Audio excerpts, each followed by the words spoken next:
વરસાદના સમાચારથી। ભાઈ, ગુજરાતને તો મેઘરાજાએ આજે પણ બરાબરનું બાનમાં લીધું। હોય સૌરાષ્ટ્ર કે પછી હોય દક્ષિણ ગુજરાત, મેઘો મહેરબાન એવો થયો કે જગતનો તાત કહે છે કે શ્રાવણ ફળ્યો। પાણીનો એક ખડખડ વહેતો મજબૂત પ્રવાહ મજબૂત દિવાલોને તોડીને સાથે વહાવી રહ્યો છે। અન્નદાતાના મુખ પર સંતોષનું સ્મિત લાવી રહ્યો છે। ક્યાંક મહેર તો ક્યાંક કહેર વરસાવી રહ્યો છે। મેઘરાજાનો તાંડવ વરસાદ પ્રેમીઓને સુહાનો લાગી રહ્યો છે। ત્યારે ગુજરાતમાં ક્યાં ક્યાં કેવો કેવો વરસાદ પડ્યો છે, આવો બતાવીએ। ગુજરાતને મેઘરાજાએ બરાબરના બાનમાં લીધા છે। જાણે શ્રાવણ માસને વરસાદી વિદાય આપવાનો હોય તેમ મેઘો મન મૂકીને વરસી રહ્યો છે અને ખેડૂ કહી રહ્યો છે કે ભાઈ શ્રાવણ ફળ્યો। સૌથી પહેલા જોઈએ પોરબંદર। 2 દિવસ પોરબંદરમાં એવો વરસાદ પડ્યો ને ભાઈ કે આખા જિલ્લામાં જળબંબાકાર થઈ ગયો। બોખીરા વિસ્તારના દ્રશ્યો છે જ્યાં પાણી એવા ભરાયા છે કે લોકોને હાલાકી પડી રહી છે। બોખીરા હાઈવે પણ વરસાદી પાણીમાં ગરકાવ થઈ ગયો છે। ટાયરો ડૂબી જાય એટલા જળ પ્રવાહમાંથી વાહન ચાલકોને પસાર થવું પડી રહ્યું છે। વરસાદે તો વિરામ લીધો પણ પાણી ન ઓસરતા સ્થાનિકોમાં રોષ છે। બોખીરાની ઉપરના જે લગભગ 10 થી 12 ગામો આવેલા છે તે ગામનું વરસાદી પાણી બોખીરામાંથી પસાર થાય છે। એના કારણે આપણે ગઈકાલે પણ સતત પાણીનો પ્રવાહ ચાલુ રહેલો હતો। આજે પણ થોડો પ્રવાહ હજી ચાલુ છે। બોખીરા ખાતે જે બંદર રોડ આવેલો છે જીએમબી હસ્તકમાં, એ બંદર રોડ 2 જગ્યાએ કાપી અને બોખીરામાં જે પાણી ભરાયેલું છે એના નિકાલની કાર્યવાહી ગઈકાલે જ કરી દેવામાં આવેલી છે। આ દ્રશ્યો જુઓ, પોરબંદરના ગીડ પંથકના દ્રશ્યો છે જે આખે આખું બેટમાં ફેરવાઈ ગયું છે। 13 લોકોનું દિલ ધડક રેસ્ક્યુ કરવામાં આવ્યું। ઉપરવાસમાંથી પાણી એવું આવ્યું કે 14 લોકો ફસાઈ ગયા હતા। એનડીઆરએફની ટીમે 2 મહિલા સહિત 13 લોકોને પાણીમાંથી ભારે જહેમત બાદ બહાર કાઢ્યા। હજી એક વ્યક્તિ તો ગુમ છે જેની શોધખોળ કરવામાં આવી રહી છે।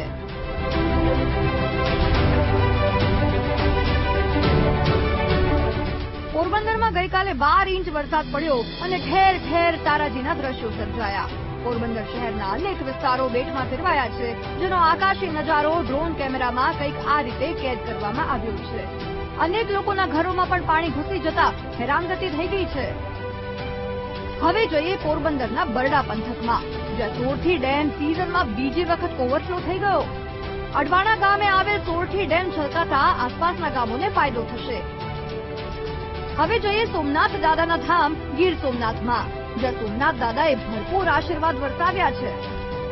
સતત વરસાદને કારણે તાલાલાથી વહેતી સરસ્વતી નદીના આકાશી દ્રશ્યો ડ્રોન કેમેરામાં કેદ થયા છે। સૂત્રાપાડામાં ધોધમાર વરસાદ બાદ આહલાદક નજારો સર્જાયો છે।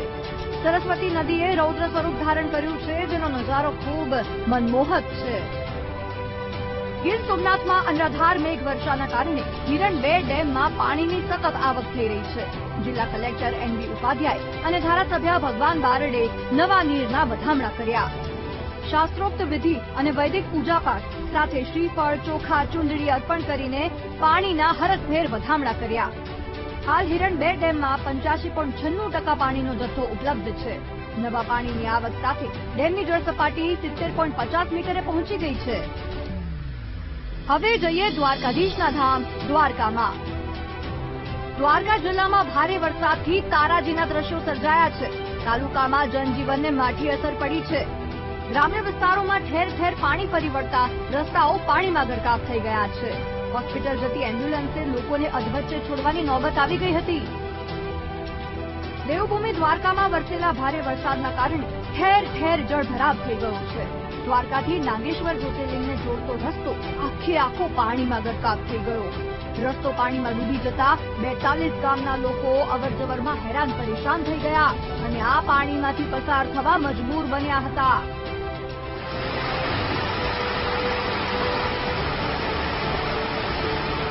દ્વારકામાં મેઘ તાંડવથી નદીઓ ગાંડીતુર બની છે।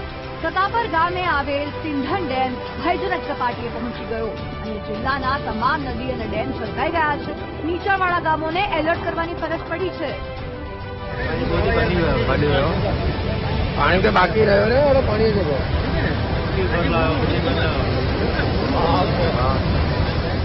ચારે કોર જળબંબાકારની સ્થિતિ વચ્ચે Shani dam, Bangani dam, Bhoga dam, Bandhdhara dam overflow થઈ ગયા। ડેમના પાણી દરિયામાં છોડાતા રૌદ્ર સ્વરૂપ સર્જાયું હતું. જામ રાવલમાં પણ પાણીનું સામ્રાજ્ય જામી ગયું છે. વરસાદી તારાજીના આકાશી દ્રશ્યો સામે આવ્યા છે. ચો તરફ કઈ દેખાઈ રહ્યું છે તો તે માત્ર ને માત્ર પાણી જ છે. હવે આ દ્રશ્યો પણ જુઓ. આ દ્રશ્યો છે દ્વારકાના કિલેશ્વર મહાદેવ પાસેના, જ્યાં પ્રકૃતિનો આનંદ માણવા આવેલા પ્રવાસીઓ ફસાઈ ગયા હતા.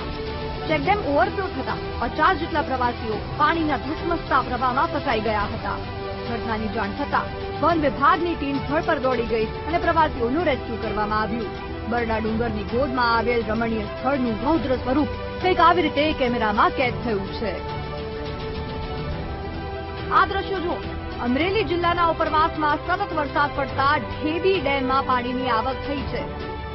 સતત પાણીની આવક થતા ડેમનો એક દરવાજો 1 ફૂટ ખોલવામાં આવ્યો. ડેમનો દરવાજો ખોલી 556 ક્યુસેક પાણી ઢેબી નદીમાં છોડવામાં આવ્યું છે અને નીચાણવાળા ગામોને એલર્ટ કરવામાં આવ્યા છે. જ્યાં તંત્ર ન પહોંચ્યું ત્યાં સાહેબ વીટીવી ન્યૂઝ પહોંચી ગયું. જૂનાગઢના કેશોદના મુળિયાસા ગામથી વીટીવી ન્યૂઝની ટીમનો આ ગ્રાઉન્ડ ઝીરો રિપોર્ટ પણ જોઈ લો. વરસાદે તો વિરામ લીધો, પણ પાણી ઓસરવાનું નામ નથી લઈ રહ્યું. ગામ હજી પણ સંપર્ક વિહોણું જ છે. 1000ની વસ્તીના આ ગામ સામે ન કોઈ સરકારમાંથી જોઈ રહ્યું છે, ન કોઈ સરકારી બાબુઓ જોઈ રહ્યા છે. એવા હાલ છે ગામ લોકોના. એમની પાસેથી જ સાંભળો. મારે સાહેબ 11-12 ખોલ્યા હતા ખોરાહાના ડેમના, પણ પૂર આવ્યું પુષ્કળ અને 36 કલાક થયાની લાઇટ છે જ નહીં. બધા અધિકારીને ફોન કરીએ તો ત્યાં એકબીજા કોઈ જવાબ દેતા નથી. ઓલાને કહીએ તો ઓલાને કરો ને ઉને કરો. 36 કલાક થઈને લાઇટ વિનાના જ બેઠા છે જ નહીં. જો અટાણે અત્યારે લાઇટ આવી હોય કે ના આવી હોય છે જ નહીં. અને બાકી ત્યાં જે બેઠા સાહેબ ને મેડમ ને જેને ફોન કરીએ કોઈ કઈ જવાબ દેતું જ નથી અમને. અત્યારે કેવી મુશ્કેલી થાય લાઇટ વગર?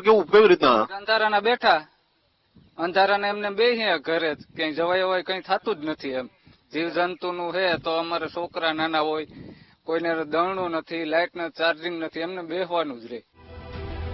આવી જ સ્થિતિ જૂનાગઢના ઘેડ બામણાસાની પણ છે, જ્યાં કોઈ નેતાજી કે સરકારી બાબુ તો નથી આવ્યા, પણ વીટીવી ન્યૂઝ પહોંચ્યું છે. અને જોવો આ તારાજીના દ્રશ્યો જુઓ. નદીનો પાળો તૂટતા મકાન પાણીના પ્રવાહમાં તણાઈ ગયું હતું. પાણીના પ્રવાહમાં ખેતરો પણ ધોવાયા. ખેડૂતોને અંદાજિત 12 લાખનું નુકસાન થયું છે.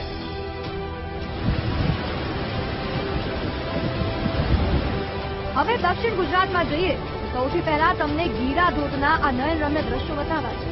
જો કુદરત કોળે કળાએ કેવી રીતે ખીલી ઉઠી છે. અહીંયા ડાંગ જિલ્લામાં સાર્વત્રિક વરસાદથી ગીરા ધોધ સક્રિય થઈ ગયો.